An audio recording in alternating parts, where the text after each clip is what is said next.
Cet épisode est une rediffusion de La Martingale, d'un épisode qui vous a beaucoup plu. Alors si vous l'avez déjà écouté, réécoutez-le parce qu'il va vous rafraîchir la mémoire. Et si vous l'avez jamais écouté, écoutez-le parce qu'il a plu aux autres, donc il devrait vous plaire.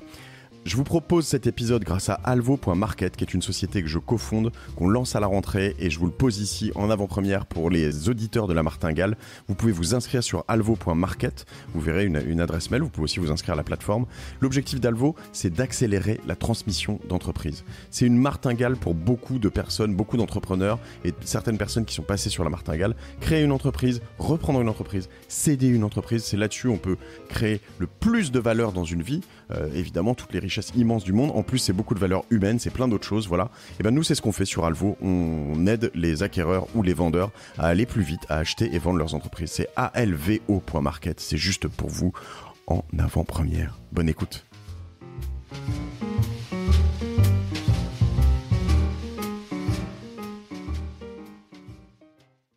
Il est au top, je suis au top, nous sommes au top. C'est les conjugaisons.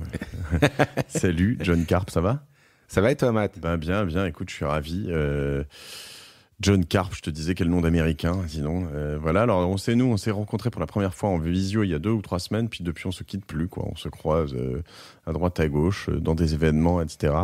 Je suis ravi d'ailleurs. Je suis ravi parce qu'on va parler d'un épisode que je veux faire depuis assez longtemps.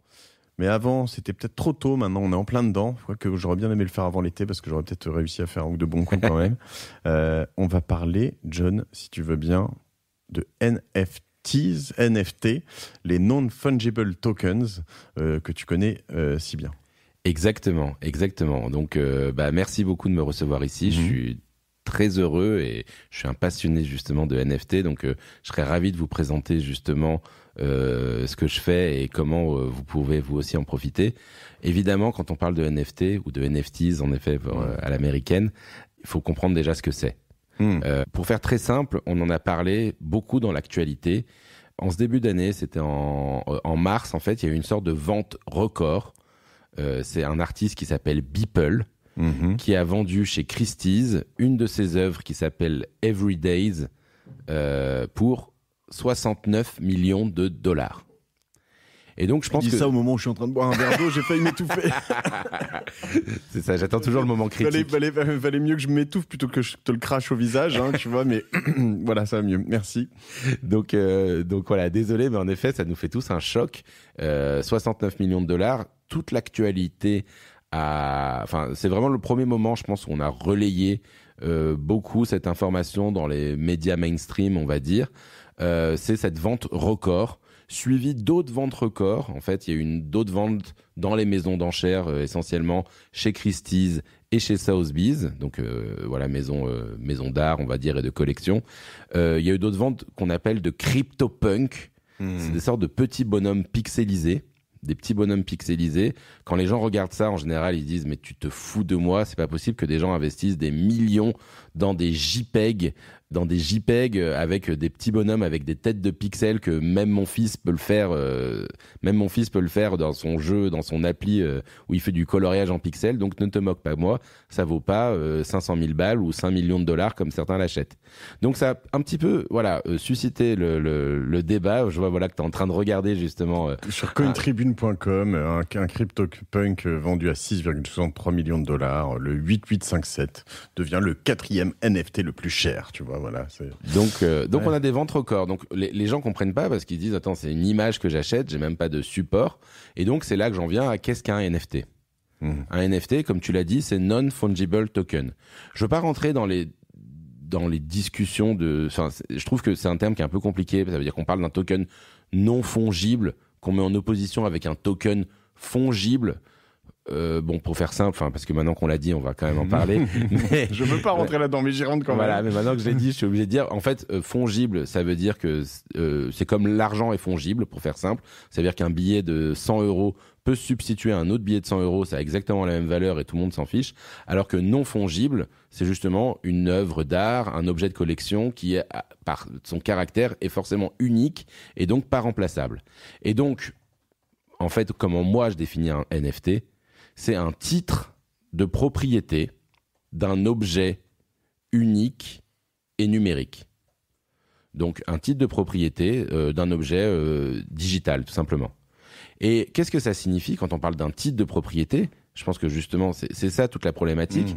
C'est que sur Internet, la rareté n'existe pas par nature. C'est ça. Ça veut dire que je crée une image, je la publie, tout le monde peut faire clic droit, enregistrer sous et la voir chez soi, l'afficher chez soi, en profiter et point final. Voilà, l'idée, je reprends cette image, à la limite, on pourra prendre celle-ci pour illustrer cet épisode. Et puis voilà, d'ailleurs, tu vois, je peux la prendre et la mettre peut-être même sur lamartingale.io et puis sur la newsletter, etc. Et puis en fait, c'est contrôlé normalement, mais bon... je le fais, en fait, tout le monde le fait, voilà, et puis voilà. Donc, normalement, tu as quand même une propriété intellectuelle. Les photos, tu n'as pas le droit de les utiliser n'importe comment, etc. Il y a des photographes, des droits d'auteur, des droits d'image. Mais on va dire au minimum, l'imprimer et le mettre dans ton salon. Ouais, tu peux le faire. Tu peux le faire et personne ne le verra. Et voilà. Et donc là, l'idée, c'est que si je l'imprime et que je le mets dans mon salon, ou je mets un grand écran dans mon salon et que je le mets dessus, eh ben, c'est le mien. Tu vois, c'est un peu ça la différence, en fait. C'est qu'il y en a, c'est comme si tu avais une copie d'un Picasso, finalement. Bah, c'est une copie, c'est pas un Picasso, c'est pas pareil. Exactement. Même s'il est exactement pareil. Et là, tu parles exactement de l'exemple qu'on utilise, où dans le milieu, on utilise beaucoup l'exemple de Mona Lisa. Ta Mona Lisa qui est libre de droit, tu peux avoir une super lithographie hyper réaliste dans ton salon. Tu as même des peintres, d'ailleurs, qui reproduisent à l'identique Mona Lisa aujourd'hui pour que tu puisses en jouir chez toi. La valeur finalement, ça va être le prix que t'as donné, le billet que t'as donné au peintre ou le prix de la matière première. Mais tout le monde sait que l'original, elle est au musée du Louvre. Et donc en fait, tu crées avec le NFT la notion en effet de rareté dans le monde du numérique et donc un original. Tu peux pas t'empêcher, je sais, évidemment, mais de te dire, tu vois, demain, je mets Mona Lisa dans mon salon, tu vois, la copie conforme, donc refaite. J'avais vu un mec aux États-Unis, il faisait ça pour les, c'était il y a 20 ans, il faisait ça à New York, soit pour des films, pour des histoires d'assurance, il prenait pas des originaux, soit pour des collectionneurs qui avaient un tableau et qui voulaient le reproduire pour différentes maisons, ou souvent même ils mettaient l'original au coffre. Et le réel la copie dans leur salon, parce que comme ça évitait des d'ailleurs les plus vicieux font croire qu'ils ont l'original au coffre alors qu'en fait ils ont l'original dans le salon. C'est ça. Mais donc t'en arrives à des trucs un peu twisted comme ça, mais je veux dire, demain, moi, Mathieu Stéphanie, je vais chez moi, je te colle le Mona Lisa dans mon salon, tout le monde me dit mais quel blaireau, tu vois, parce qu'évidemment tu sais qu'il est la Joconde, elle est au Louvre, putain, tu vois, donc il y a pas de, tu vois l'idée. Bah ouais. Mais là il y a quand même un truc, une grosse différence. Et je dis pas que ça n'a pas de valeur, etc. Je dis juste que philosophiquement, psychologiquement, c'est quand même dur. C'est que, quoi qu'il arrive, je reprends celui-là, le CryptoPunk 8857, eh ben, il n'existe pas, entre guillemets, d'original. Il y a la manière dont je vais l'avoir, si je l'imprime, tu vois ce que je veux dire, l'original, il a été fait de la main de Léonard de Vinci. C'est pas qu'un titre de propriété. Il y a une notion, en effet, qu'on appelle de manuscrit. En fait, ça, c'est le manuscrit, ça veut dire fait de la main de, finalement. Et en fait, mais si tu veux, on est en train de retranscrire, en effet, dans l'univers numérique, ce qui existe dans le monde physique. Et ça passe, en effet, c'est pour ça qu'on s'appuie sur cette technologie blockchain qui reproduit, en fait, la signature. C'est ça en fait, quand on parle de... Alors, je parle un petit peu d'en dessous, c'est vrai qu'on n'a pas... J'avais pas encore prononcé le mot tabou jusqu'à présent, ça veut dire blockchain. Mais pour faire simple, ces NFT, en effet, reposent sur la même technologie que les crypto-monnaies, Bitcoin, Ethereum et autres, à savoir la blockchain. Et donc, concrètement, qu'est-ce que j'ai quand on dit tu possèdes le NFT du punk 4467 ou 8857. C'est pas loin. Donc je possède le 8857. Ça veut dire quoi en fait ? Ça veut dire que j'ai inscrit dans ce grand registre de l'internet, où tu vois, on aime bien utiliser l'image des notaires, même si ils aiment pas ça. Mais donc dans ce grand registre de l'internet, j'ai inscrit dans le marbre que John Carp a acheté à telle heure le punk 8857 à Mathieu à tel moment.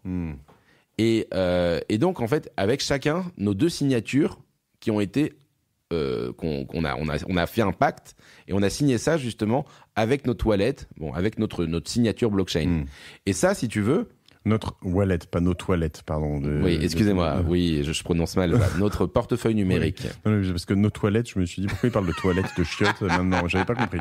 Notre wallet, portefeuille. Ouais. Exactement. Donc du coup, ça veut dire que, en effet, il y a un changement cognitif. Il y a une évolution à ce niveau-là. Et moi-même, pendant plusieurs mois, j'ai vu des gens le faire en me disant mais c'est pas pour moi, je comprends pas, je vois pas, je sais pas. Mais quand tu réfléchis un peu plus, en fait, on est quand même juste sur une extension du fait qu'on devient tous des êtres digitaux. Quand je dis qu'on devient des êtres digitaux, qu'on soit en immersion évidemment dans des jeux comme Fortnite, qui par ailleurs génèrent plus de 2 milliards en 2020 de chiffres juste sur des ventes de wearables, sur des ventes de fringues, de style. Juste pour dire à ses potes, regarde, j'ai la même veste que tel influenceur ou j'ai acheté la casquette Balenciaga. C'est même pas pour être plus fort dans le jeu, hein, c'est vraiment juste du style. Oui, mais alors ça, typiquement, c'est un des exemples que je comprends. Je veux dire, et là on est sur du NFT aussi. Hein. Alors sur Fortnite, c'est pas du NFT aujourd'hui. Alors sur certains jeux vidéo, typiquement, alors je prends l'exemple souvent ça va être un jeu de guerre ou un truc comme ça. Donc tu vas jouer, tu progresses, t'es fort, t'arrives potentiellement à la fin d'un certain nombre de niveaux, après 50, 100 heures de jeu, 200, j'en sais rien, et puis tu gagnes l'AK-47 or et argent, rayé, zébra, je sais pas quoi, etc. Et pour l'avoir, il faut être passé par là, et puis en fait, il se trouve que celui-là est unique. Bon. Tu l'as gagné, t'as travaillé entre guillemets, en tout cas t'as travaillé dans le jeu pour l'avoir, que tu puisses décider de le revendre et que des gens se disent tiens, parce qu'en fait ça se voit dans le jeu, c'est-à-dire que tu vois le mec qui a telle tête, tel gun, tel skin, donc ce qu'on va appeler, et donc en fait tu l'achètes et puis il y en a que tu le vendes 300 balles parce qu'en fait tu as passé des heures et des heures, et puis qu'il y en a un qui dit je l'ai acheté 300, puis il y a quelqu'un qui le veut pour 600. Bon, finalement je comprends, tu vois, il y a un côté un peu objet numérique. T'as un objet numérique que tu portes et finalement quand tu te balades dans Fortnite, tu vas avoir la fame, les gens vont te regarder en disant ah ouais, c'est lui la légende qui possède l'AK-47. Voilà. Donc on est sur de l'ego.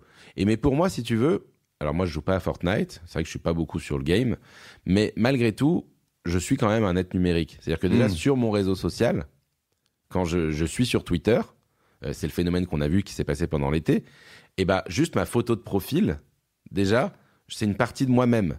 Ce que j'écris, c'est une partie de moi-même. D'ailleurs, on n'est pas les mêmes sur Twitter, sur LinkedIn, sur TikTok, pour ceux qui sont sur TikTok, ou sur Instagram. On développe déjà ce qu'on appelle un avatar, ça veut dire une identité ou un reflet de nous-mêmes qu'on veut montrer aux autres. Et donc, c'est déjà une partie de notre identité. Et c'est devenu extrêmement important, le temps que même nous, sans être dans Fortnite, on passe sur les réseaux sociaux. Et on est déjà un peu dans ce métaverse, on va dire, dans cet univers parallèle quand on est dans les réseaux sociaux.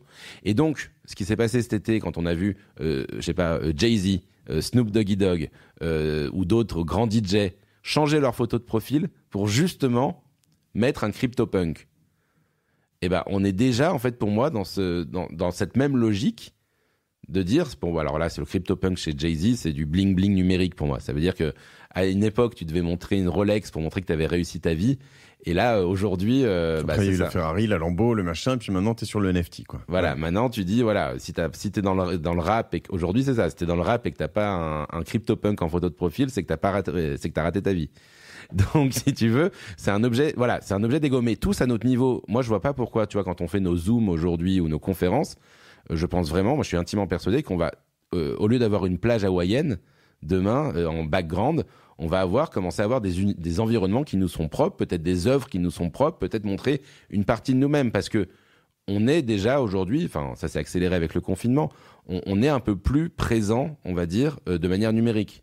Et du coup, pour moi, c'est simplement une représentation, vu qu'on passe beaucoup de temps là-dedans, c'est logique qu'on s'habille un peu là-dedans, qu'on achète des objets là-dedans, qu'on montre, on va dire, une partie de notre identité là-dedans, et que certains, plutôt que de mettre de l'argent dans une bagnole, aient envie de montrer justement une bagnole numérique, par exemple. Alors on va revenir en détail dans tout ça et comment ça s'achète, combien ça vaut, est-ce que ce type qui a acheté ce NFT à 69 millions, qu'est-ce qu'il vaut après, est-ce qu'il vaut 0, est-ce qu'il vaut 2, est-ce qu'il vaut 10, est-ce qu'il vaut 10 fois le prix. C'est ça. Mais avant, parce que je l'ai pas précisé, on est déjà bien rentré dans l'épisode, en quoi t'es légitime toi, tu vois, à parler de tout ça. Et c'est important parce que toi tu connais ça depuis, en fait ce qui est assez drôle c'est depuis hyper longtemps et finalement depuis assez peu. Depuis une éternité, à savoir 20 mois. C'est ça, au moment où on parle. Mais à la fois, tu as vraiment quasiment depuis 20 mois et le début du premier confinement dédié ta vie aux NFTs, quoi. Donc maintenant, alors t'as commencé par investir, je crois, un petit peu, et puis ensuite tu as écrit un livre, co-écrit un livre, NFT Révolution, et désormais tu animes un podcast quotidien. Exactement. Quotidien, on anime un podcast quotidien. Alors c'est d'autres conditions. NFT Morning. NFT Morning, on le fait en live, donc ça veut dire Clubhouse ou sur non. Maintenant c'est sur Twitter Space, okay, du coup, ouais. Mais en effet on a mis sur Twitter Space NFT Morning tous les matins, et donc on reçoit à 9h du matin un invité de l'univers du NFT. Ils sont 8, donc ça tourne un peu. Exactement. Non, je me moque de toi, il y a 8 invités en France possibles dans l'univers. Non, donc c'est toujours les mêmes. Voilà, non, un par semaine, le lundi c'est Gilles, le mardi c'est Josiane. En fait, c'est beaucoup plus large que ça maintenant, parce que beaucoup d'artistes traditionnels, tu vois, je sais pas quand le podcast va sortir, mais on a JR qui est un artiste contemporain assez connu. Bien sûr, je vois très bien, j'en ai un chez moi. Ah bah voilà. Donc tu vois, tu peux avoir son NFT maintenant qui sort aussi cette semaine, enfin qui est sorti du coup quand le podcast est diffusé, mais qui se vend sur le second marché. Mais du coup, juste pour dire, donc en effet, on a ce podcast, on a ce livre NFT Révolution qui est que j'ai voulu écrire. En fait, pourquoi je l'ai écrit, c'est simple. Juste pour te faire mon histoire rapidement. J'ai acheté des NFT, on va dire, j'ai investi ou j'ai collectionné, j'aime bien dire qu'on collectionne des NFT. Ils ont pris pas mal de valeur fin 2020. Et donc tous mes copains qui me regardaient en me disant mais qu'est-ce que c'est que ce truc, pourquoi t'achètes des pixels, d'un coup se sont dit vas-y, moi aussi je veux t'en parler, et je recevais vraiment 10 coups de fil par jour de personnes qui voulaient se mettre dans les NFT. Et c'est pour ça qu'à un moment je me suis dit bon, je vais écrire un bouquin. Comme ça, je vais gagner du temps pour que même mon père, qui a 70 ans et qui me disait « Vas-y, comment j'achète des NFT ?» J'avais envie de lui dire « Je lui ai fait un bouquin pour lui. » Et c'est vraiment ce bouquin, je l'ai voulu très pédagogique. On explique les racines du mouvement. On explique quelles sont les principales plateformes, qui sont les principaux artistes et comment on peut s'y mettre. Et donc, on l'a vendu d'ailleurs sous forme de NFT. C'est-à-dire que sur le site, le bouquin est pour l'instant, jusqu'à présent, n'était pas sur Amazon. D'accord, jusqu'à présent, ça veut dire que ça va changer, ça. Exactement. D'accord, mais alors, on va y revenir, mais donc tu peux vendre un livre sous forme de NFT, ça veut dire que tu vas vendre, il y en a qu'un ? Il y en a plusieurs ? Alors j'ai fait une édition limitée, en 300 éditions, que j'ai commercialisée sur le site nftrevolution.xyz, et donc les personnes, quand ils achètent, en fait, ils achètent pas le bouquin, ils achètent une carte qui avait été designée par un artiste, d'ailleurs français, qui s'appelle Unique, et cette carte leur permet d'aller sur notre site et de réclamer la version à la base numérique du livre, et puis aussi la version print du livre. Mais ce qui est bien, c'est que cette carte est aussi un objet de collection. Ça veut dire qu'on l'a vendu d'ailleurs, le bouquin en 300 éditions au départ, on le vendait quelque chose comme 30 €, et maintenant ça s'achète sur le second marché aux alentours des 100 €. Donc il y a eu un peu de spéculation aussi autour de ça. Et alors là, ça veut dire, est-ce que comme, parce que j'ai l'impression qu'il y a plein de règles, est-ce que comme sur ces CryptoPunk là, on a dit CryptoPunk, c'est ça ? C'est ça. En fait, si je n'ai pas le livre, je peux quand même le voir et le lire ailleurs, et voilà. Ou il faut absolument l'acheter pour l'avoir, parce que c'est. Est-ce que c'est comme un manuscrit ? Ouais, tu touches du doigt une évolution du marché. En effet, pour avoir le livre, il te faut là pour le coup le NFT. Et donc le NFT, c'est un pass d'accès qui te permet d'obtenir le livre. Donc il peut y avoir en simultané que combien t'as dit de livres ? 300 ? 300 personnes qui ont le livre en fait, et tu dois le refiler ou pas d'ailleurs. Exactement. Tu le gardes ou tu le revends. Okay. C'est ça. Donc c'était une expérience qu'on voulait faire aussi là-dessus et qui était assez intéressante. Mais du coup, donc ça veut dire juste, j'aurais dû te laisser finir, mais que tu peux en fait appliquer du NFT à plein de projets perso, quoi. Je sais pas, je pourrais vendre, je dis une connerie, je sais pas pourquoi, mais des épisodes de podcast disponibles en NFT, et en fait, il faut mais complètement non, mais c'est en fait, si tu veux, je pense, alors là on va déjà beaucoup plus loin et on est déjà dans l'évolution du marché, mais moi je suis intimement persuadé que ça va être un nouveau mode de commercialisation qui va être révolutionnaire. Tu as déjà beaucoup d'événements plutôt aux États-Unis où en fait, au lieu d'acheter un ticket, t'achètes le NFT, qui te permettent d'accéder finalement à la conférence, par exemple. Demain, ce sera un concert. Et du coup, ce qui est intéressant, c'est quoi ? Et c'est parce que c'est dans la blockchain. Quand j'achète le NFT, si demain je veux le revendre sur le second marché, il y a pas de marché noir en fait. C'est directement dans la blockchain. Donc, je vais revendre via une plateforme de NFT à une autre personne. Et la personne qui organise la conférence va peut-être toucher 10% de royalties sur la vente qui a lieu sur le second marché. D'accord, ça c'est intéressant parce qu'en effet, tu te dis finalement, sinon c'est que les primo-accédants qui en bénéficient, les primo-acquéreurs des NFT, alors que tu vois, ça me fait penser au Parc des Princes, au PSG. Je sais pas si tu vois comment ça fonctionne. En fait, quand tu achètes, moi j'ai 4 places à l'année parce que j'en ai un abonnement corpo depuis 10 ans, quelque chose comme ça, un peu moins. Et en fait, quand tu n'y vas pas, tu peux les revendre sur une place de marché, ticket place, je sais pas, etc. Et quand tu les revends, le PSG retouche. Donc du coup, pour eux, c'est bien parce qu'ils se garantissent un revenu récurrent annuel avec des gens comme moi qui sont abonnés et qui resteront abonnés. Et en plus, à chaque fois que je revends toujours beaucoup plus cher parce que Léo Messi et Neymar et Mbappé. Et du coup, évidemment, eux, ils retouchent encore. Et en fait, à chaque fois, ils ont intérêt à ce qu'il y ait que ce soit dynamique, quoi. Ouais, c'est ce type de mécanique exactement qui peuvent avoir lieu et qui vont avoir lieu de plus en plus, à mon avis, sur les belle martingale, tout ça, hein, quand même. Si ça marche, quand tu y arrives à te projeter sur des trucs un peu rares ou t'as des business models incroyables qui vont être inventés, je pense. Enfin, tu vois, sur les accès, moi, tu parles du podcast, de l'édition, de tout ce qui touche au contenu. Je pense que tu vas avoir beaucoup d'usages. Tu vas avoir t'as déjà des gens qui font des tests avec des sortes de passes illimitées pour accéder aux médias de manière illimitée à vie. Et donc, t'imagines que ce pass va prendre de la valeur, donc tu peux potentiellement le revendre derrière. T'as une personne extrêmement connue, Gary V. Oui, Gary Vaynerchuk, ouais, bien sûr. Qui a créé sa propre collection de NFT, qui sont que des NFT utiles, on va dire. Ça veut dire, t'as par exemple une 50aine de tickets, 1 heure avec un café avec Gary V. Et donc, tu peux utiliser ce NFT pour prendre le café ou tu peux le revendre sur le second marché. Tu as d'autres NFT de lui, c'est Scholarship, ça veut dire 6 mois de formation avec lui. Et puis, tu as tous les NFT de base qui sont des passes d'accès à sa conférence. Donc, si tu veux, il y a tout un univers qui s'organise. Les gens spéculent beaucoup là-dessus parce qu'il y a des gens qui forcément qui l'achètent pour dire, vu que Gary Vee va devenir encore plus important demain, eh ben, je garde son NFT parce que ça aura encore plus de valeur de passer 1 heure avec lui demain, par exemple. Donc, ça fait penser à beaucoup de business. Mais pour revenir à la base des bases, aujourd'hui, le marché, on va dire à 95%, qu'est-ce que c'est ? C'est de l'art, des cartes de collection. Je sais pas si vous avez déjà parlé de Sorare, en effet, mais l'équivalent de ces petites cartes Panini de foot qui s'achètent. Je reçois sur Génération Do It Yourself prochainement Nicolas Julia. Ouais, donc qui est un des leaders mondiaux du NFT dans le domaine du sport, justement, donc des petites cartes de collection, mais avec lesquelles on peut jouer. Bon, il y a des petites nuances. Il y a, on va dire, tout l'univers justement des métaverses, ça veut dire les mondes virtuels. Un peu comme le film de Spielberg, Ready Player One, où on va dire tout simplement on est un peu dans la suite de Second Life pour ceux qui ont connu il y a une quinzaine d'années. C'est vers des mondes complètement en 3D virtuels. Et le NFT, on peut acheter des terrains, on peut acheter des vêtements aussi. Et ces terrains, ce qui est intéressant, c'est que les gens qui sont propriétaires peuvent revendre le terrain, peuvent louer le terrain, peuvent l'exploiter, peuvent le détruire s'ils veulent d'ailleurs, peuvent même le mettre en gage pour un crédit. Il commence à y avoir toute une économie là-dedans. Donc voilà, mais en tout cas, il y a c'est les catégories principales qu'on retrouve aujourd'hui. Et puis il y a le gaming, donc le jeu vidéo, c'est la dernière catégorie. Donc aujourd'hui, on trouve beaucoup ça, et c'est là-dedans aujourd'hui qu'il y a pas mal de personnes, on va dire, qui collectionnent, qui investissent et qui se positionnent.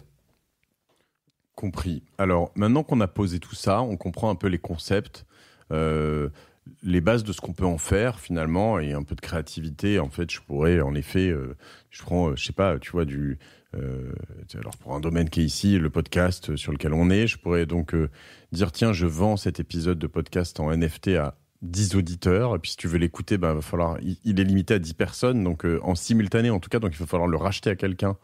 Et selon la rareté, s'il y en a 9 qui veulent le vendre ou 10, voilà, ça va tourner. S'il y en a 9 qui veulent pas le vendre et qui se disent je veux le garder et qu'il y en a qu'un seul, ça va, j'imagine, monter. Enfin, voilà. Je pourrais aussi dire, tiens, j'aime pas trop, je vends pas mon contenu éditorial, donc les gens me payent pas pour le faire, mais pour le fun, tu vois, sur une expérience, dire tiens, j'enregistre un podcast avec toi.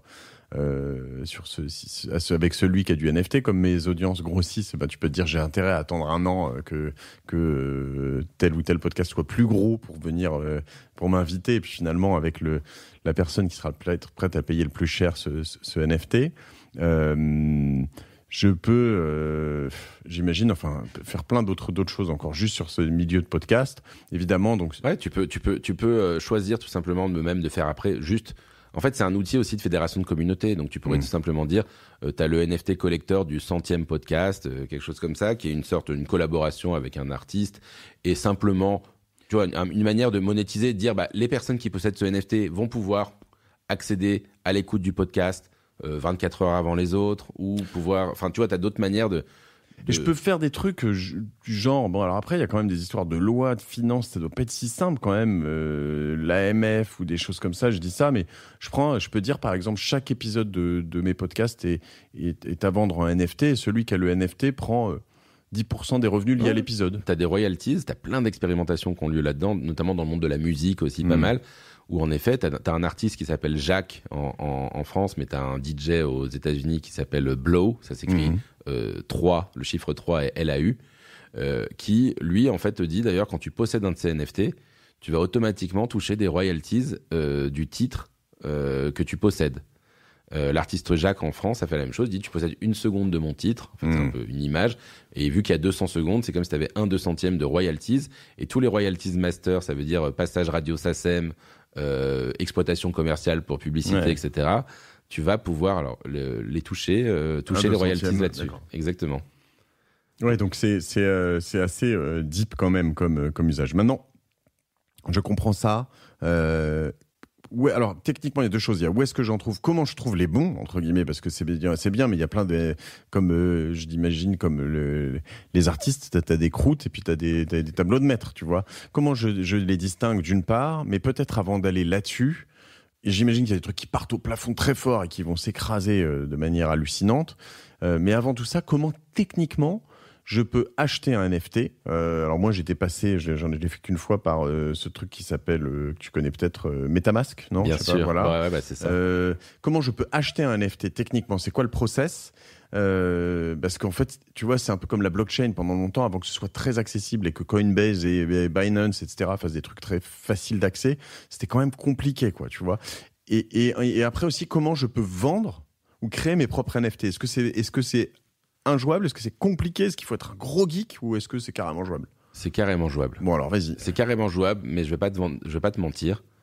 Il faut avoir l'envie de s'y mettre quand même, parce que il y a une petite barrière technique. Pour l'achat ou pour la vente? Pour ce que tu es en train de faire, de télécharger ton wallet justement pour commencer à acheter des NFT. C'est pas le même wallet que ça se fait pas sur le Coinbase Wallet. C'est pas le même wallet qu'un wallet de. D'accord. Non, ça se fait pas avec ton Coinbase. Par exemple, si tu es déjà dans les crypto-monnaies, tu vas avoir un compte sur Coinbase ou sur Binance, qui sont des exchanges.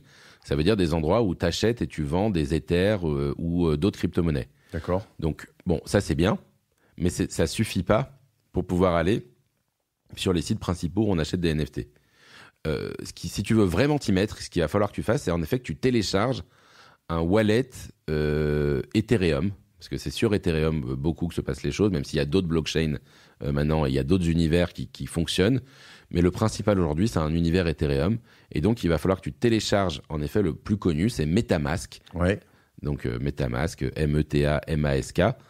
Et en fait, c'est une appli mobile, ou bien tu peux l'avoir aussi sur ton ordinateur. C'est un plugin Chrome, par exemple. Et donc, tu vas créer un compte sur MetaMask. Quand tu vas créer un compte, il va te dire d'enregistrer 24 mots-clés, ce qu'on appelle la seed phrase. C'est la fameuse information à ne jamais perdre, à ne pas divulguer. Mais encore une fois, c'est pas la même que sur ton wallet de crypto. C'est pas la même, c'est un autre wallet en fait que tu vas créer. Okay. Et là, c'est en fait ton wallet de crypto, en fait, il te sert juste quand tu vas sur Coinbase à acheter et à vendre de la crypto-monnaie. Alors que MetaMask, lui, te permet d'aller faire des courses dans ce qu'on appelle le Web 3.0. Okay. Donc c'est la nouvelle norme, en effet, c'est ça. Et donc dans ce Web 3.0, le point d'accès à tous les sites qui font du Web 3.0, c'est ton MetaMask. Ok. Et donc il te faut ce MetaMask, et ensuite tu vas pouvoir aller sur ces sites-là, et ce MetaMask va te permettre de t'identifier sur ces sites. Donc tu as des sites, alors moi je parle du NFT, tu as plein d'autres univers, beaucoup dans la finance aussi, où tu as des services de finance décentralisés comme des banques où tu peux placer ton argent, investir, etc. Mais tout ce qui touche au NFT, il va te falloir en effet ce MetaMask, pardon. Et donc, ce MetaMask, il va falloir que tu mettes de l'argent dessus, donc des Ethers. Et pour mettre des Ethers dessus, normalement, MetaMask, maintenant, ça s'est simplifié aussi, donc ça va mieux. Tu peux directement acheter des Ethers depuis MetaMask maintenant. D'accord. Donc ça s'est un peu simplifié. Parce qu'avant, sinon, il fallait passer par ton wallet. Fallait aller sur ton Coinbase et fallait dire retirer de l'argent. Et en fait, c'est un peu comme l'équivalent d'un virement d'un compte à un autre. Là, tu fais un transfert d'un wallet à un autre. Et donc, fallait rentrer en fait à ce qu'on appelle l'adresse. C'est une chaîne de caractères qui commence par 0x. Okay. Et donc, tu retires l'argent et tu l'envoies vers l'adresse de ton MetaMask. Ça prend un peu de temps. Il y a pas mal de tutoriels sur Internet pour le faire, mais honnêtement, moi, je l'ai expliqué à plein de gens depuis 1 an maintenant. Et même des gens qui s'y connaissent pas du tout, faut un peu de volonté. C'est pas très compliqué dans le fond du fond, hein, mais il faut juste avoir envie de se cogner 2 jours à rentrer un peu là-dedans, quoi. Très bien. Donc, une fois que tu as ton MetaMask et que tu as tes Ethers dessus, ça y est, tu peux commencer à, en effet, acheter des NFT ou, en effet, comme on dit, minter des NFT, ça veut dire créer des NFT. Ok. Acheter des NFT... Qu'on a compris, la base, c'est quand même MetaMask, quoi. Il y en a d'autres, j'imagine. Il y en a d'autres. Voilà, je prends beaucoup de raccourcis, mais c'est normal, on est obligé de faire... Pour aller au plus simple, il te faut MetaMask. Et donc, quand tu as MetaMask et que tu as des Ethers dessus, tu peux commencer à acheter des NFT. La principale marketplace de NFT, on va dire le bon coin du NFT, c'est OpenSea. Donc, mer ouverte, OpenSea. NFT. Donc, tu tapes OpenSea NFT, voilà. Et c'est OpenSea.io, ok, The Large Discover, Collect and Sell Extraordinary NFTs. Très bien. Alors, c'est monstrueux, OpenSea, déjà. Enfin, faut comprendre que le marché, il a explosé en 2021. Il était quasiment, j'ai envie de dire nul, anecdotique en 2020. Et là, maintenant, je crois qu'au mois d'août, OpenSea, c'est juste au mois d'août, c'est 3 milliards de volume de transactions sur le mois d'août. Sur le mois de septembre, je crois que c'est encore plus. Donc, c'est devenu assez important. Et OpenSea, c'est l'endroit où on achète et on vend du NFT. Et c'est la plupart du temps que ce qu'on appelle du second marché. C'est-à-dire des NFT qui existent déjà et qu'on va acheter à d'autres collectionneurs. Ok. Et donc, quand on va sur OpenSea, ce qui est intéressant, c'est de voir... Il y a un onglet, moi, que je recommande quand on commence à découvrir OpenSea. C'est en fait il y a les statistiques, le ranking, en fait, qui est sur l'onglet en haut à droite. Ouais, donc c'est par exemple la G-Stats ou en bas Top Collections over the last 30 days. Exactement. Donc voilà. Et donc ce qui est drôle, c'est que c'est là où tu vois que c'est quand même. C'est que sur les derniers 30 jours, par exemple, les CryptoPunk sont les Top Collections. Ils ont pris moins 61% sur les derniers 30 jours. Alors, mais c'est des ils volumes. ont pris plus 45% sur les 7 derniers jours, tu vois. Donc tu te dis, what en effet. Et sur les dernières 24 heures, plus 20%. Donc, voilà. Alors, faut faire attention. C'est des volumes, par contre. Ouais. C'est des volumes. Donc, c'est pas des prix. C'est pas des prix. C'est des volumes. Donc, parce que c'est difficile de définir des prix. C'est pas vraiment comme le stock exchange où une action a un prix, par exemple, ou même les crypto-monnaies où une action a un prix. Faut comprendre que les CryptoPunk, je vais expliquer un peu ce que c'est, peut-être d'ailleurs rentrer dans le détail de ce que c'est un CryptoPunk, mais un CryptoPunk, c'est 10 000 pièces qui sont toutes uniques. Donc, tu as 10 000 pièces qui sont toutes uniques, et c'est intéressant parce qu'elles avaient été générées en fait en 2017 par un studio de geeks qui s'appelait Larva Labs et qui voulait faire un peu une proof of concept de ce que c'est un NFT en 2017. C'est un peu le début de l'histoire des NFT. Et donc, ils ont fait un algorithme qui a généré de manière automatique 10 000 pièces uniques qui ont toutes des traits différents. Donc, ça veut dire qu'on a des races différentes. Enfin, il y a des 9 aliens, par exemple, 20 zombies et 8000 humains, par exemple, on va dire. Donc, forcément, ils ont créé une sorte de niveau de rareté. Et puis, ils ont dit aussi à l'algorithme, il y a 300 mecs qui ont une cigarette, 200 mecs qui ont une pipe, 500 qui ont des cheveux rouges, 50 qui ont un chapeau melon. Et automatiquement, l'algorithme a généré ces 10 000 pièces uniques. Okay. Et ces 10 000 pièces uniques ont un niveau de rareté. Ce qui fait que aujourd'hui, par exemple, les moins chers sont ce qu'on appelle un floor, ça veut dire les moins chers, les moins rares, et qui s'achètent quand même aux alentours de $400 000. Et les plus rares, les plus chers, sont justement, par exemple, les zombies, où il y en a que 9, qui vont, elles, s'acheter aux alentours des $5 millions aujourd'hui. Ok. Et donc, c'est pour ça que c'est difficile de définir un prix, parce que, si tu veux, c'est que des pièces uniques, et donc, souvent, on communique plus sur les volumes que sur le prix de marché. Même si, voilà, donc ça, c'est la première notion. L'autre notion, quand même, dont on va parler souvent, c'est le floor. Le floor, ça veut dire, dans ces 10 000 pièces, quel est le prix qui traite le moins cher, ça veut dire pour le CryptoPunk de base. Et on va souvent retrouver finalement des collections de ce type-là. Il y a eu les CryptoPunk qui étaient les premiers en 2017. Là, en 2021, il y a une collection très connue qui s'appelle les Bored Ape Yacht Club, BAYC, qui sont des sortes de singes un peu blasés, qui ont tous un peu un style badass, on va dire. Et donc, pareil, c'est la même logique, 10 000 pièces uniques. Et donc, aujourd'hui, le floor est un peu moins cher, mais important quand même, c'est à 35 Ethers. Donc, les moins chers. Okay. Les moins chers. Là, il y a une vente en ce moment, d'ailleurs, chez Sotheby's, où ils vendent, eux, par contre, des apes un peu plus rares et qui vont partir pour beaucoup plus cher. J'en ai déjà parti dans cet épisode hyper loin. Il nous reste putain, ça passe vite. Du coup, j'essaye plein de trucs. En plus, du coup, j'ai l'impression que quand même, avec le Coinbase Wallet, on peut faire office de MetaMask. J'ai l'impression. Alors oui, pardon. Alors, tu as deux choses, ouais. Coinbase, en fait, tu as le Coinbase... tu as ton compte Coinbase. Tu as deux applis Coinbase. Oui, c'est ça, le Coinbase Wallet. Voilà, ça. Je transfère moi mes cryptos depuis différents endroits. Tu peux le faire depuis Coinbase, eToro ou différents endroits pour les balancer sur tes wallets. Exactement. D'office. Donc du coup... Ouais, tu peux le faire avec Coinbase Wallet en effet. Donc c'est pas l'appli Coinbase l'exchange, c'est l'appli Coinbase Wallet et qui fait exactement la même chose en effet que MetaMask. Ça joue le rôle d'un wallet justement sur ces sites pour pouvoir acheter des NFT. Voilà. Juste pour info, il y a des sites aussi où tu peux acheter par carte bleue maintenant. D'accord. Alors, c'est pas, il y a le plus connu, il s'appelle Nifty Gateway, qui appartient aux frères Winklevoss. Ok, ouais. Donc voilà les méchants dans Facebook. Les méchants, et du coup, mais qui est aussi un site assez populaire, même si moi je fais pas trop là-dedans parce que je trouve qu'il y a pas beaucoup de second marché là-dessus. Ok. Donc voilà. Donc après, juste pour donner des clés quand même, parce que c'est important. Moi, ma vision là-dessus, c'est que certaines de ces collections et certains de ces artistes sont les Warhol, les Picasso, les Banksy de demain. Là, tu as la chance de voir, là, depuis... En fait, c'est un mouvement qui est très jeune.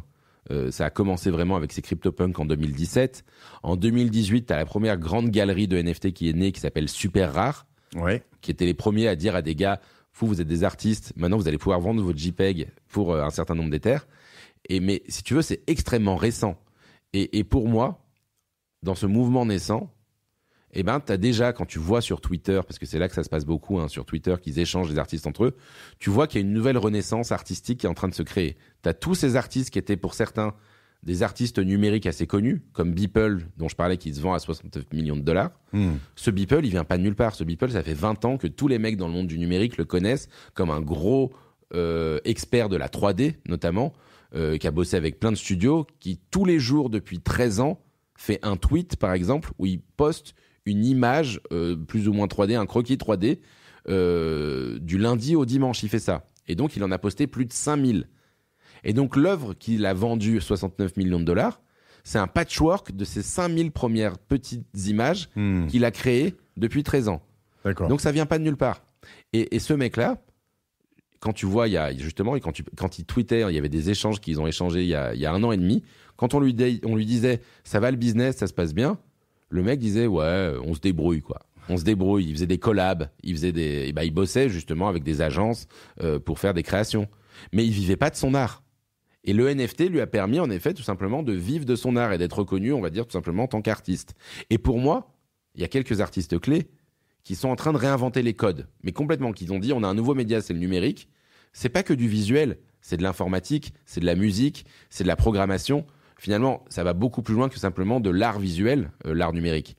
Et c'est de la 3D, c'est du film, enfin, il y a beaucoup de choses derrière. Il y a de l'art génératif ou de l'art créé par intelligence artificielle. Il y a plein de matières, on va dire, qui sont en train de se développer. Et pour moi, c'est des mecs comme Beeple ou d'autres qui s'appellent Pac, qui s'appellent Feocius, qui s'appellent Trevor Jones, qui s'appellent Mad Dog. C'est des personnes qui étaient plus ou moins connues, mais qui, pour moi, dans 20 ans, dans 30 ans, dans 50 ans, on va les voir dans des musées. Donc si tu es dans une logique d'investissement aussi ou de collection, ça vaut le coup de s'intéresser à ces personnes et se dire, ce Pac, parce que pour moi Pac c'est peut-être le plus grand artiste du 21e siècle. Bon là je me lâche. Comment tu l'écris? P-A-K. P-A-K. P-A-K. Voilà, c'est son compte Twitter qui est un peu la référence. S'appelle Murat Pac. Murat Pac, ouais. Exactement. Donc Murat Pac, c'est un artiste anonyme donc qu'on voit sur les réseaux depuis une dizaine d'années. On ne sait pas si c'est un homme, si c'est une femme, si c'est un collectif. Il y en a même qui soupçonnent d'être une intelligence artificielle. On sait qu'il y a pas mal d'échanges. Enfin, il réinvente complètement les codes, si tu veux. Il est très provocateur. Il a créé des collections en fait où il provoque beaucoup. Il pose des questions sur qu'est-ce que la valeur, qu'est-ce que l'art à l'heure du numérique, qu'est-ce que ça signifie posséder une œuvre. Et donc à chaque fois, il fait beaucoup de collections très provocantes qui marchent bien et qui s'inscrivent pour moi en effet dans l'histoire de l'art. Par exemple, je donne un exemple rapide. Il avait créé une collection je crois que c'était en janvier, qui s'appelait The Title. Et The Title, il avait créé 6 images, des cubes en 3D, qui sont exactement les mêmes. Sauf que chacun de ces cubes avait un prix, un nom et une quantité différente. Par exemple, tu avais The Cheap, qui coûtait $500, qui était en 200 exemplaires. The Expensive, pour $10,000 en 10 exemplaires. The Unsold, pour $1 million en un exemplaire. Et puis d'autres manières, enfin The Copy, d'autres œuvres de ce type-là. Et donc, forcément, le message, c'est quoi ? C'est que c'est exactement la même image, mais c'est exactement la même image, mais avec un nom, un titre et un prix différent. Et donc, c'était aussi un propos un peu mi-provoquant, mi-sérieux, qui est de dire qu'est-ce que tu es en train d'acheter, justement, qu'est-ce que c'est un NFT, qu'est-ce que c'est un titre de propriété à l'heure du numérique. Pour l'anecdote, d'ailleurs, Elon Musk a échangé avec lui pour acheter l'œuvre à $1 million, et je crois que Pac lui a dit laisse-la unsold, pour l'instant, c'est l'objectif. Du coup, mais donc ça avait fait pas mal de bruit dans le milieu à ce moment-là. Mais c'est là où c'est compliqué parce que tout ça est autoréalisateur. Si Elon Musk l'achète, ça change le game. Si moi je l'achète, tu vois, je veux dire, enfin. Oui, non, mais le collectionneur fait tu vois, mais ça, c'est un peu ce qu'on trouve dans le milieu de l'art, en fait. C'est le collectionneur fait partie du jeu. Et t'as des personnes, parce que tu vas me demander à un moment donné aussi si on a vraiment envie d'entrer là-dedans, qu'est-ce qu'il faut faire. Et moi, j'ai envie de dire, faut suivre les 20 plus gros collectionneurs parce que c'est eux qui font le marché aussi. Et je les trouve où, les 20 plus gros collectionneurs ? Les 20 plus gros collectionneurs, en fait, à la limite, la meilleure chose à faire, c'est là, il y a une vente justement qui a lieu chez Sotheby's en ce moment, qui s'appelle Natively Digital 1.2.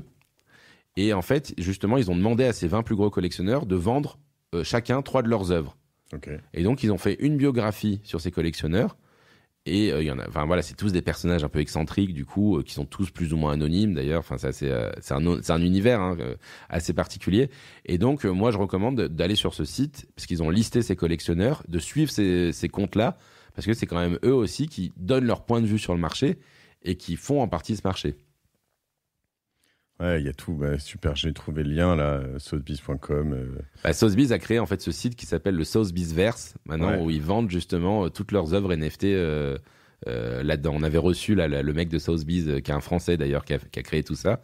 Et c'est assez. Il y a tant de Français là-dedans et pourquoi comment Sotheby's, qui sont généralement ces vieilles maisons d'enchères à la ramasse, comment ils se retrouvent aussi bien là-dedans ? En fait, ils ont une image de vieille maison d'enchères à la ramasse. non, mais en fait, tu sais, c'est simple. C'est le pognon, quoi.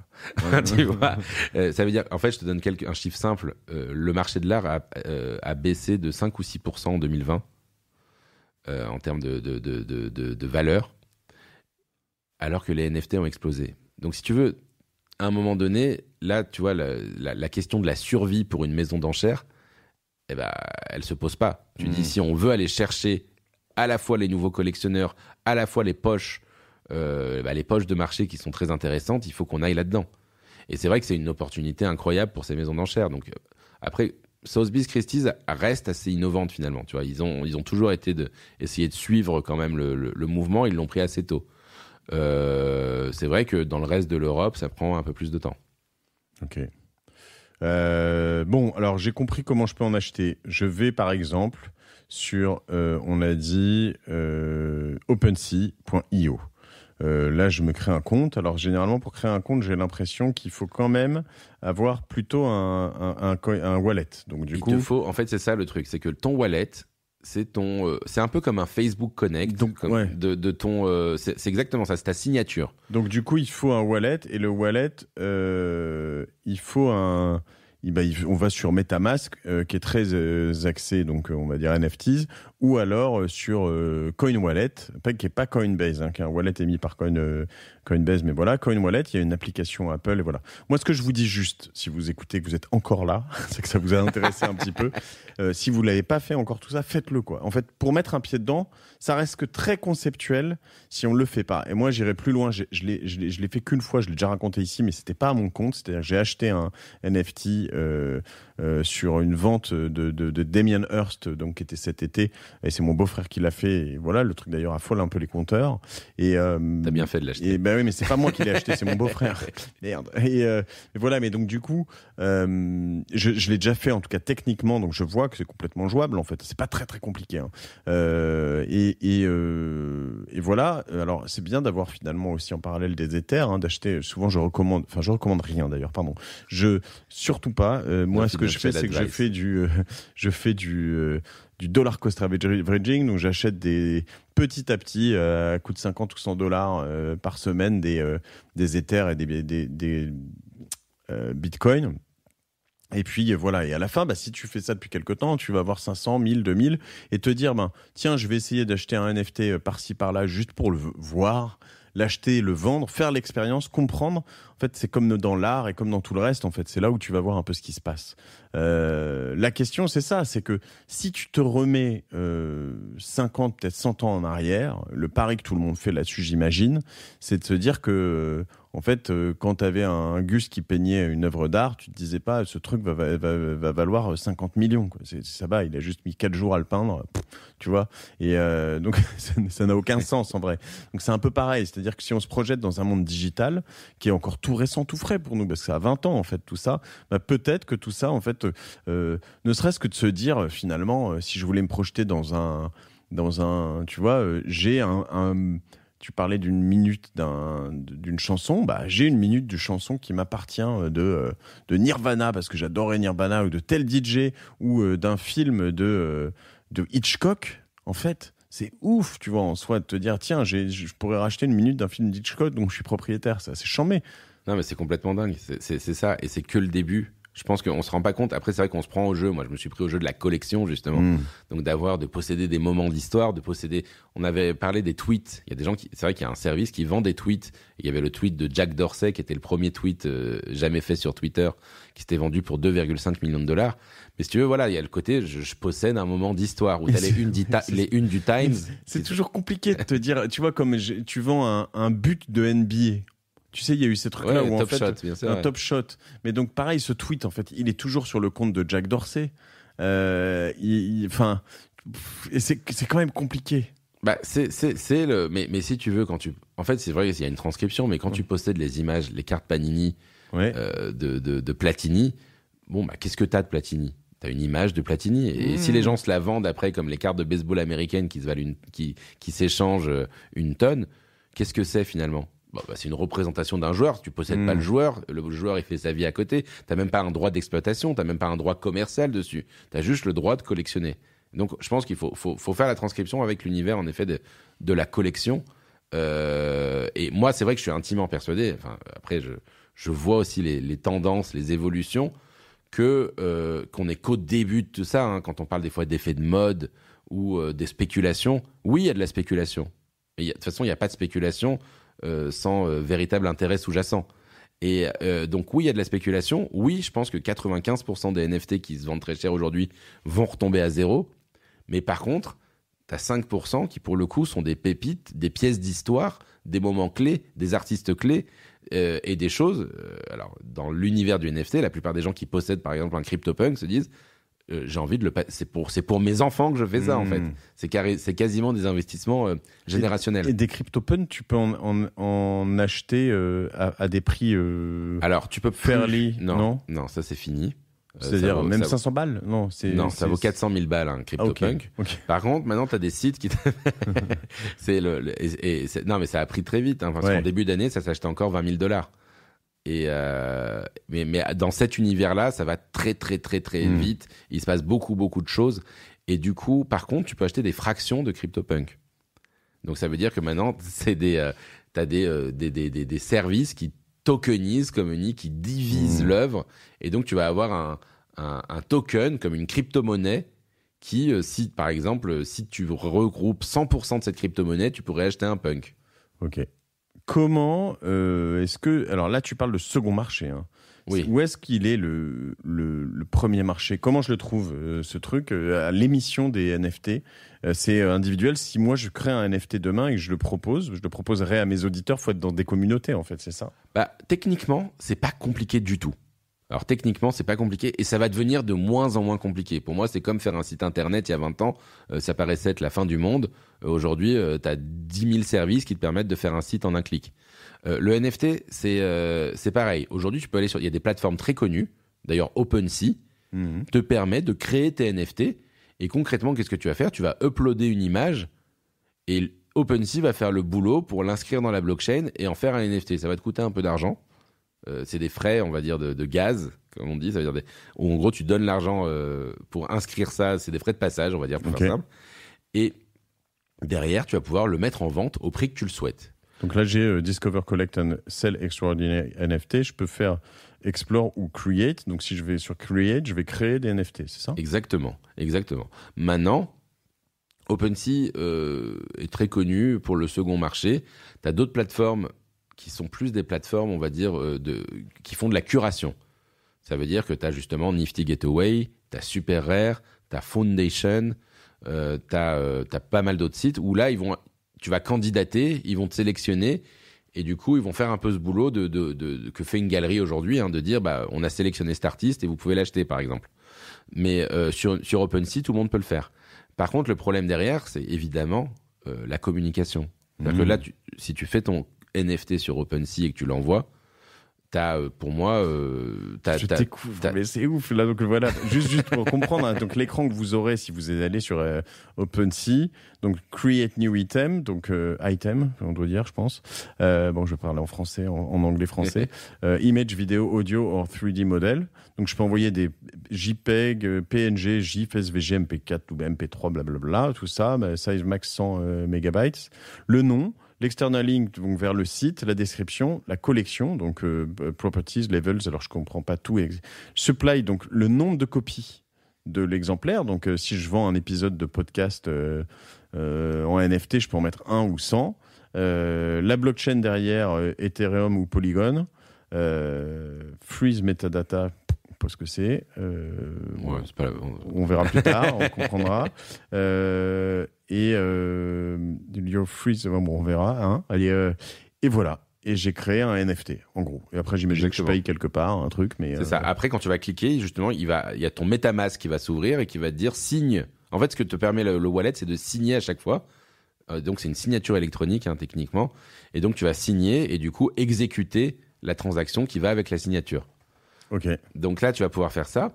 Et en effet, ton NFT sera live. Après, derrière, en effet, tu as 99,99% de chances qu'ils ne se vendent pas. Parce que le plus important dans cet univers, c'est la communication qui va avec. Ouais, mais donc, moi, je vais vendre des épisodes. Cet épisode de La Martingale, il va être à vendre en NFT. C'est quoi, génial. Vas-y. On pourrait le faire. Hein. Ouais. C'est une très bonne idée. On peut tester ça complètement. Et il y a plein de manières de le vendre. Et tu le vends pour $10, par exemple, et puis te dire... mais comment je fais pour savoir... Tu te dis finalement, vous qui découvrez les NFT en nous écoutant, vous achetez ce podcast pour $10, et puis j'en fais 10 copies.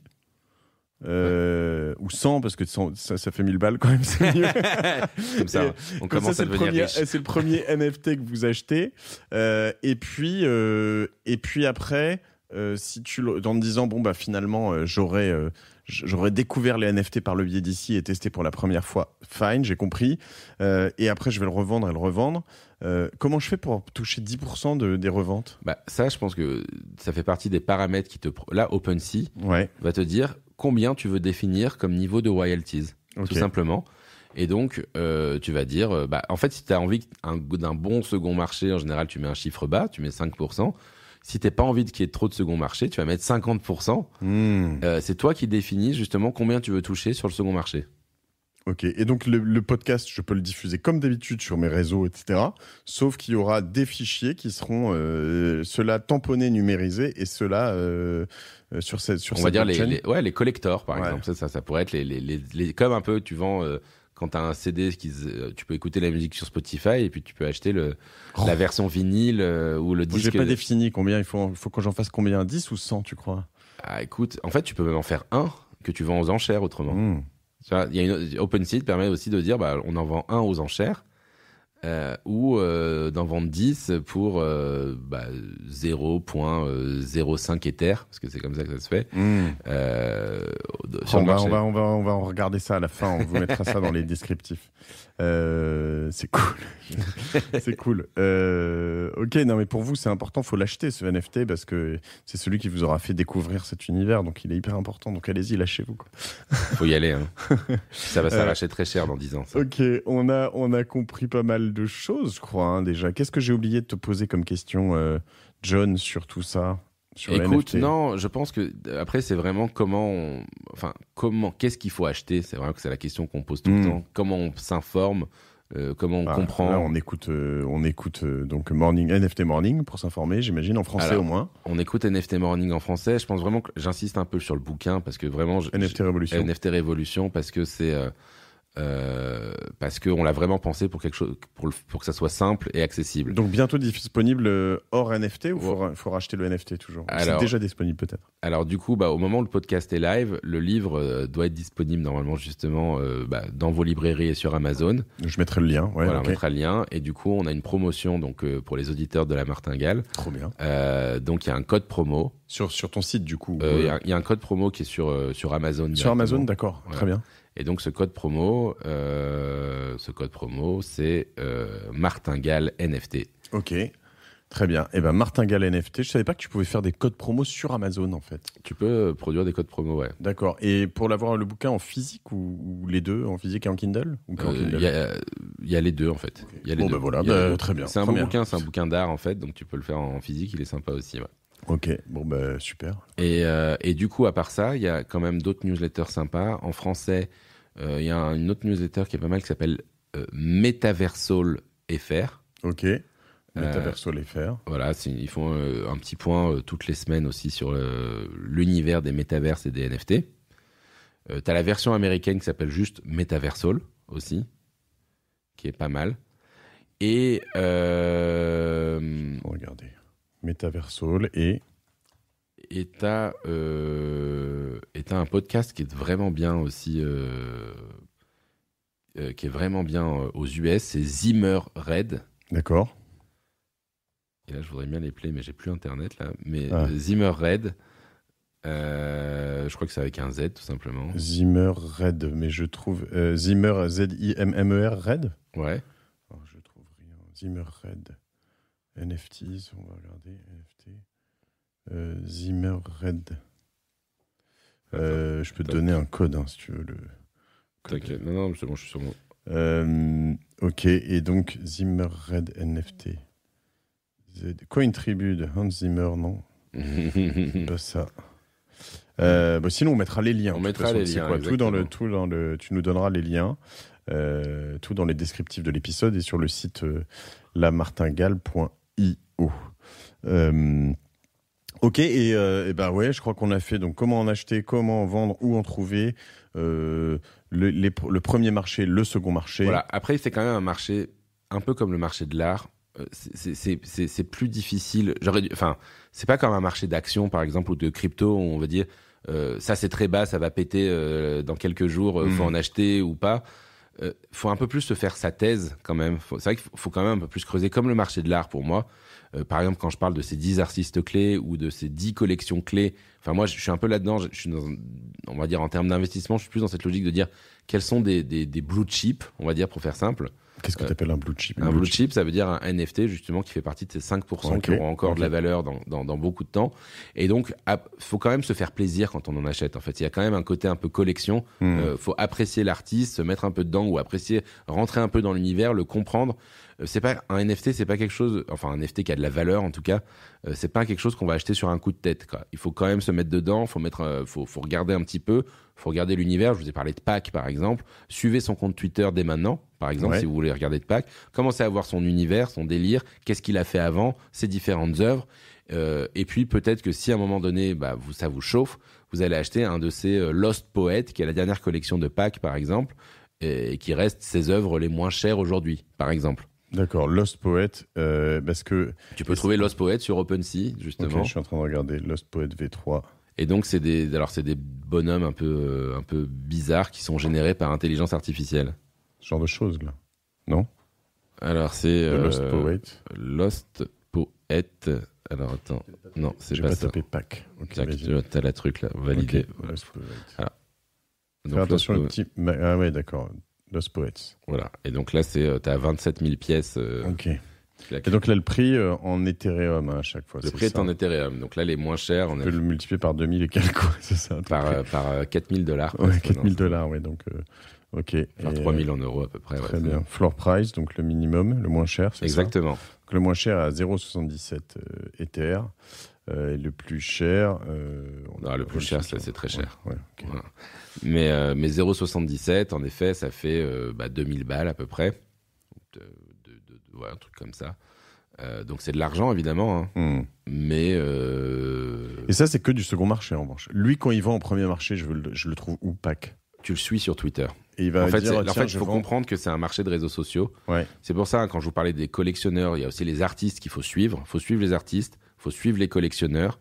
Ouais, donc c'est vraiment des marchés de communauté. Tu kiffes. Je parlais de Damien Hirst. Moi, je l'ai loupé ce machin et je trouvais ça bien. Mais donc, je sais pas, je vois un artiste que j'ai découvert sur la Martingale par un invité que j'avais eu sur Peter Halley. Donc, j'adore Peter Halley. Là, je vais aller voir il est aujourd'hui dans une galerie à Paris. Je vais aller voir un peu ce que ça donne. Mais donc, il sortira un NFT, sachant que je peux pas forcément me payer une œuvre à 117 000 euros facilement. Finalement, c'est pas con, quoi. Okay. Exactement. Okay. Tu peux t'acheter son œuvre. Donc, il faut vraiment suivre les artistes et pas qu'en effet, par exemple, il a lancé Lost Poets, c'était début septembre, c'était sa dernière collection. Il a annoncé ça, il a fait un teasing, il a communiqué. Et après, il y avait un site, pour le coup, où on pouvait l'acheter au premier marché. On pouvait l'acheter, donc on pouvait acheter ça au premier marché. C'était un peu la guerre, souvent, ça dépend, mais les artistes très populaires, des fois, il y a un peu la bagarre, on va dire, pour pouvoir en acheter. Mais en effet, on peut les prendre sur. Il y en a où c'est quasiment faut soit être accrédité, montrer que que t'as déjà des œuvres, que t'es déjà sensible, soit que t'es connu, soit que t'es. Enfin voilà. Tu donnes l'exemple de Hearst, par exemple. Ouais. En effet, c'était la même chose d'ailleurs là quand tu fais pour JR qui sort en ce moment. Ouais.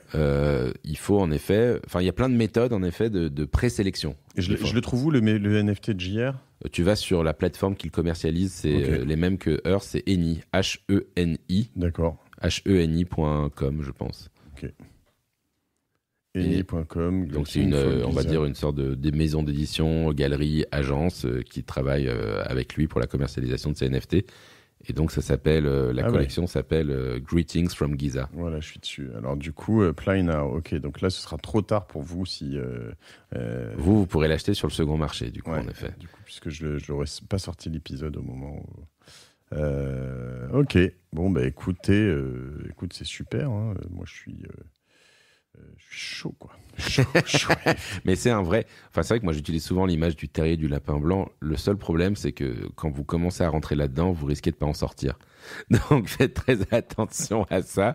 Parce que quand on découvre un peu cet univers qui se passe en dessous, il y a quand même que des personnes brillantes. Enfin, l'univers de la blockchain, c'est assez incroyable. Il y a beaucoup de gens... Enfin, ça va au-delà de l'art, au-delà de la spéculation. C'est un peu politique. Il y a beaucoup de gens qui font ce qu'on appelle des DAO. Je sais pas si tu vois ce que c'est. Decentralized. Voilà, c'est des DAO, c'est des Decentralized Autonomous Organization. Et en fait, dans cet univers, les mecs créent plus de start-up, ils font des DAO. Okay. Et donc des DAO, c'est des projets décentralisés où chacun est rétribué à la hauteur de son travail et où chacun va toucher des actions décisionnelles à la hauteur de son travail. Et donc, c'est une organisation complètement horizontale avec... pareil, 9 sur 10 qui foirent complètement parce qu'il ne faut pas se cacher, c'est quand même compliqué à faire. Mais ils sont en train d'essayer de réinventer, on va dire, je vais un peu loin, mais la démocratie, quoi. Ok, voilà, et du coup tu vas assez loin dans le... Ouais, mais ça donne envie de creuser, c'est le nouveau monde, quoi, c'est clair. Ça me plaît, John. Où est-ce qu'on te suit, toi sur Twitter? Twitter, John Carp, Ouais. John-K-R-P, LinkedIn, John Carp, pareil. Ok. Et puis on ajoute évidemment, on peut s'abonner à ton podcast, donc NFT Morning. C'est ça. Il y a une newsletter qui va avec, je crois. Exactement. Elle est quotidienne du coup. C'est une newsletter hebdomadaire parce Ouais. qu'on ne veut pas recommencer trop. Ou alors faut être fort, comme Marc Fiorentino ou nos amis de Time to Sign Off, quoi. Faut vraiment être C'est très ça. très fort. On n'ose pas pour l'instant faire une Ouais. newsletter quotidienne, donc nftmorning.com. Tu gagnes comment ta vie sur ces trucs-là? Il y a le bouquin et sinon. Ça, c'est pas du tout de la monétisation. Ça. Bah, C'est tu vraiment... trouves les bons NFT en fait, c'est déjà Ouais, pas c'est- mal. En fait, c'est vraiment. Tu valorises ton patrimoine. Ouais, il y a un peu de réseau aussi. Ouais, Ouais. c'est ça. Il y a un peu de réseau là-dedans, donc ça te permet d'avoir les infos un peu. Et je peux pas, intéressantes. moi, tu peux pas m'aider, je peux pas te donner un peu d'argent et que tu le places dans des NFT pour moi, tu fais pas ce genre de choses ou me dire, tiens, j'ai pas envie d'y passer trop de temps, mais ça m'intéresse. Bah, écoute, je peux le faire pour des copains, faut en discuter. Pour des gens qui ont beaucoup d'argent. Très bien. Écoute, c'est cool, t'as une martingale, toi, John, un petit faible, un petit business qui te. Ouais, bah, c'est forcément dans les NFT. Je vais hein. pas te saouler, hein, normalement j'essaie de demander un peu en dehors, mais t'avais l'air tellement obsédé Bah, par ça je suis depuis 2 obsédé. ans. Non, Ouais. non, mais je suis obsédé par ça. Hein. Donc c'est vrai que ma martingale aujourd'hui. En fait, je vais même plus loin. Ça veut dire que maintenant, dès que je fais un cadeau de mariage, un cadeau d'anniversaire, un cadeau de bar mitzvah ou je sais pas, j'offre un NFT. Trop bien. Tu vois, par exemple, je te donne un exemple. En début d'année, un copain, c'était en janvier, je lui ai acheté un Marseillais, je lui ai acheté une carte Sorare Dimitri Payet, tu vois. Ouais. Je l'ai payé 50 balles en début d'année. Et là, il est content parce que cette carte, elle vaut, je crois, elle vaut 1000 balles maintenant, un truc comme Trop ça, bien. tu vois. Donc, moi, voilà, c'est juste mon petit truc, mon petit kiff, si tu veux. Et Maintenant, comment tu l'offres ce truc? Faut juste l'envoyer sur un wallet, c'est ça? c'est une galère, c'est une grosse C'est une galère. galère. Franchement, en fait, s'il y a des entrepreneurs qui écoutent et qui veulent créer un service pour offrir facilement des NFT aux gens, je pense qu'il y a un marché là-dessus. Ok, très bien. Il y a des entrepreneurs qui écoutent, je pense. Great. Bah écoute, donc toi, ta petite martingale, c'est? Ma petite martingale, du coup, alors, elle est un peu obscure. Hein. Elle est un peu obscure. J'adore les martingales obscures. Ça, c'est justement un univers de NFT qui est sur une nouvelle blockchain qui s'appelle, une nouvelle blockchain, une blockchain Tezos, une D'accord. blockchain d'ailleurs d'origine française, et le site en fait s'appelle Hic-et-Nunc, H-I-C-E-T-N-U-C, ici et maintenant en latin. Et donc ma martingale, si tu veux, c'est que là pour l'instant tu as des NFT qui coûtent que dalle, qui sont là-dessus. Tu vois, le marché Ethereum est un peu cher, mais sur Hic-et-Nunc, tu peux acheter des trucs pour 1 Tezos, 5 Tezos, 10 Tezos. 1 Tezos, ça vaut 6 balles à peu près. Donc, tu as des trucs qui valent vraiment, vraiment, vraiment pas cher et qui, à mon avis, demain, tu vas avoir des grandes découvertes, des choses. Enfin, c'est complètement. Alors, le site est complètement. Il est imbitable, le site. Il est imbitable. J'essaie de le chercher déjà. Tu me mettras les liens parce que là, tu Ouais. me les enverras. Je t'enverrai le lien, mais le site est imbitable. Il est vraiment, pour le coup, faut un petit peu suivre. En fait, d'ailleurs, faut suivre plutôt des artistes sur Twitter qui sont sur Hic-et-Nunc pour pouvoir retrouver ça parce que c'est un peu. C'est très très compliqué, c'est volontairement compliqué. Oui, je pense que c'est même pas référencé sur Google, hein, j'ai l'impression. Hic-et-Nunc.nft, il semblerait qu'il n'y ait aucun résultat pertinent associé à votre recherche. Mais ça m'étonnerait pas qu'ils aient fait exprès. Obscur, Je pense quoi. ça m'étonnerait pas qu'ils aient fait exprès de se déréférencer les mecs. tu vois. Ouais, c'est possible. Donc si tu veux. Donc et là en effet, t'as des pépites qui coûtent que dalle pour l'instant. C'est des paris, hein, mais je pense que ça c'est vraiment des trucs à oublier et à ouvrir dans 4-5 ans. Mais je pense qu'il y a une martingale intéressante là-dessus. Ouais. Écoute, on a dépassé l'heure de podcast que j'essaie de pas dépasser sur la martingale. Donc merci à toi, John Carp, c'est sympa, tu me fais faire n'importe quoi. J'ai adoré cet épisode, j'ai découvert plein de trucs. En même temps, vous voyez, j'ai testé et tout, j'ai créé des comptes et j'ai presque réussi à être multitâche. C'est fantastique. Je suis en train de m'augmenter moi-même comme personne. Non. Je t'ai vu, je vais- tu m'as impressionné. Ouais, t'as vu, non, mais ouais. je suis chaud.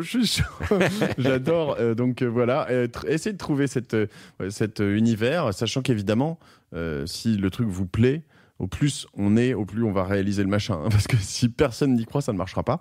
Bon, il faut y rentrer évidemment et Si ça vous met la petite puce, moi ça fait longtemps que j'ai envie de regarder, mais là je suis chaud, c'est très très concret, c'est ce que je cherche à faire sur la martingale, ce qu'on a fait, donc voilà, la martingale n'est pas encore la martingale, mais ça viendra plus tard. Et on attendra Graal bientôt, ouais. Merci en tout cas, suivez tous John, et puis abonnez-vous à NFT Morning. Merci 1000 fois pour ton temps. Merci Matt, c'est voilà, un plaisir. on va voir si on va le commercialiser ce NFT, on va le faire avec l'équipe là, on vous fait ça pour la sortie, on mettra ça dans le lien de l'épisode. On va se marrer. Allez, je vous embrasse, je vous dis à la semaine prochaine. Soyez aventuriers. Et puis baroudeurs, et puis prenez pas trop de risques, n'oubliez pas que vous jouez pas, c'est votre argent, voilà, vous avez des enfants, vous avez des tas de responsabilités, donc voilà, mais allez-y petit à petit, vous verrez, c'est intéressant. À la semaine prochaine sur la martingale. Salut John. Salut Tout le monde, ciao. Hop, me revoici avant la fin de cet épisode parce que, comme on évoque avec John dans cet épisode, la création d'un NFT, on s'est un peu pris la tête après pour se dire comment on le fait, est-ce qu'on le fait, pourquoi on le fait. Alors on réfléchissait à faire un NFT dans lequel vous seriez potentiellement propriétaire d'un épisode, de cet épisode, d'un bout de l'épisode, etc. Puis on s'est dit, attends, ça va rien rapporter, c'est pas très concret, enfin on n'en sait rien, c'est un peu obscur. Du coup on s'est dit, on va faire un truc très concret pour se marrer, un beau petit déj dans un endroit superbe qui s'appelle le Royal Monceau, donc qui est avenue Hoche dans le 8e à Paris, et voilà, avec John et moi, et l'idée c'est de se rencontrer, de se faire un truc hyper sympa, hyper quali. C'est l'hôtel, je crois, où était Lionel Messi quand il est arrivé à Paris, donc ça déconne pas. Voilà, le 19 janvier 2022, si vous arrivez après cette date, tant pis pour vous. Et puis voilà, ceux qui l'achètent, vous serez les premiers à l'avoir, vous pourrez venir ou choisir de le revendre. Peut-être qu'il y aura des gens qui vous le voudront, vous le racheter plus cher, peut-être que ça vaudra 50 000 $, peut-être que ça vaudra rien du tout. C'est à vous de voir. On a mis un prix de base aux alentours de $250 parce que c'est les NFT minimum pour avoir des fees qui couvrent, un prix qui couvre tous les fees qui vont autour. Voilà, on met tous les détails dans la page de l'épisode. Je vous dis à plus. J'espère vous voir au Royal Monceau le 19 janvier 2022. À plus.